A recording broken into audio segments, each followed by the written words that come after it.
minsan kahit totoo ka, takot pa rin silang sumugal.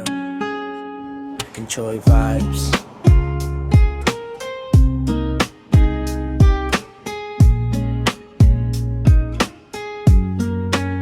Hindi naman ako perpekto, aminado may maling dinaanan. May pusong napagod nung nakilala kita. Gusto ko magbago, pero Pasko yung unang hinusgahan mo. Tinignan mo ko ba sa kwento ng iba, hindi sa effort kung unti-unting bumangon na.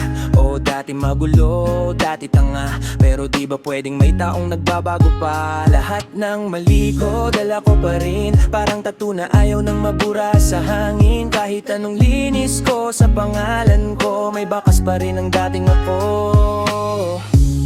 Masakit pala no, yung handa ka nang magmahal ulit, pero yung nakaraan mo, yun pa rin dahilan bakit ka iwasan. Kaya eto, mag-isa na naman, tahimik na nilalabanan ang nakaraan. Basta't hindi dahil sa ugali o pagmamahal, kundi sa dating ako na ayaw nilang tanggap. Sana dumating yung taong makakakita na higit pa ko sa maling kabanata, na yung lalaking wasak noon pwede ring maging seryoso ngayon. Napagod na rin ako magpaliwanag na hindi lahat ng lalaki habang buhay ligaw. May mga sugat lang na maling na ipakita, kaya napunta sa buhay na puro disgrasya. Pero ikaw, iba sana tingin ko, ikaw sana yung dahilan ng bagong yugto. Kaso bago pa magsimula ang lahat, hinusgahan mo na agad ang aking paglakad. Hindi mo nakita yung puyat at pagod, yung pag-iwas ko sa dating bisyo't gulo. Kasi mas malakas pa rin yung tingin nila